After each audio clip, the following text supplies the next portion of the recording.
ये online food वाली कंपनियां पता नहीं कब सुधरेंगी।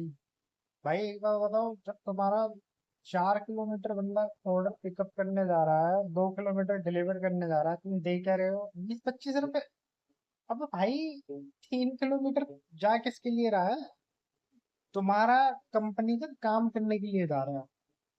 उसको क्या मिल रहा है? 20-25 रुपए ऑर्डर डिलीवर करने के। भाई वो मेरे को समझ में नहीं आता, भंग खा रखे थे तुम लोगों ने। 3 किलोमीटर जा रहा है, उसके पैसे कौन देगा?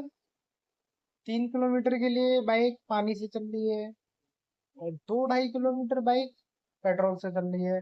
यही मानना है ना तुम्हारा? ये स्ट्रेटजी अब काम नहीं करेगी, इसको सुधारो।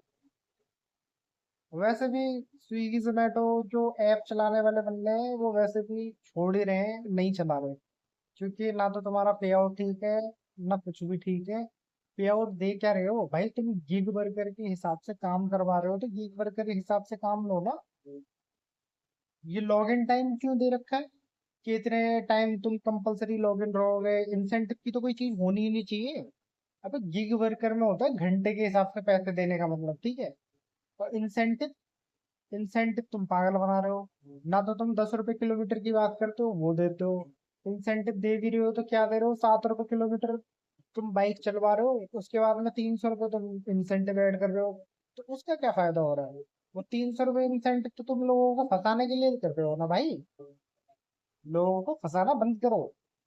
और ये चीज लोगों को समझ में नहीं आती है, क्योंकि वो इतना दिमाग से काम लेते नहीं है। बेचारे नए नए आ जाते हैं काम करने के लिए, बस काम करते रहते हैं। 4-5 साल हो गए हैं काम करते करते, मैं यही सब चीजें देखता हूँ। और सिस्टम को सही ना छोड़ के नहीं सही करा जा सकता, उसमें रहकर सही किया जा सकता है। जिसका मुझे लगता है कि सिस्टम में रह के ही हम कुछ ठीक कर सकते हैं, उसको छोड़ने से तो अब कोई फायदा है नहीं। क्योंकि क्या छोड़ेंगे? जॉब करते थे, जॉब में वहां सैलरी कम मिलती थी। तुम लोग यहाँ ना मोबाइल रिचार्ज दे रहे, ना बाइक का पेट्रोल दे रहे, ना बाइक मेंटेनेंस दे रहे। क्या दे रहे हो? सिर्फ 7 रुपए किलोमीटर, 8 रुपए किलोमीटर। आदमी उसमें कैसे सरवाइव कर रहा है? आज से 5 साल पहले भी 600 रुपए कमाते थे आदमी नेट में, और अब भी 600-700 रुपए ही कमा रहा है नेट में। तो भाई ये जो नेट में आदमी जो 600-700 रुपए कमा रहा है ना, अब ये चीज बढ़नी चाहिए। मुझे ऐसा लगता है बढ़नी चाहिए, क्योंकि महंगाई बहुत ज्यादा हो गई है। और उस हिसाब से मेरे को देखते हुए ना, ये सारी चीजें ना अब थोड़ा सरवाइव कैसे कर सकता है यार आदमी? पेट्रोल महंगा, खाने पीने की चीजें महंगी, सब चीज तो महंगी हो रखी है। तुम्हारा ऑर्डर का रेट आज भी वही 20 रुपए 30 रुपए चल रहा है। भाई 20 रुपए 30 रुपए में तो जो तुम जिसका ऑर्डर भिजवा रहे हो ना, उससे भी कहोगे ना भाई साहब 30 रुपए हम आपको दे देंगे, आप अपना ऑर्डर ले जाओ, तो वो भी मना कर देगा। हम तो 30 रुपए में हम गधा मजदूरी करवा रहे हो। रेट बढ़ाने की कोशिश करो, नहीं तो ये सारी चीजें ना अच्छी नहीं होंगी। फिर इसके लिए दिक्कतें होंगी ही होंगी। पहले तो लोग इस चीज को समझें, बात को।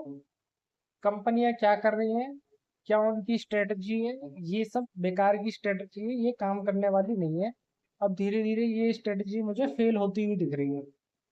ऑर्डर का मिनिमम पे आउट, मैं तो कह रहा हूँ कि तुम दिन के बंदे से 1 घंटे में एक ऑर्डर दो। अब भाई कम से कम 70-80 रुपए का एक ऑर्डर तो दो। ऑन एवरेज बंदा 100 ऑर्डर अगर एक हफ्ते के मारता है ना, तो उसका ऑन एवरेज, अब पहले जोमेटो में 50 रुपए आता था, अब तो वो भी 40-42 रुपए के करीब ही आ रहा है ऑन एवरेज।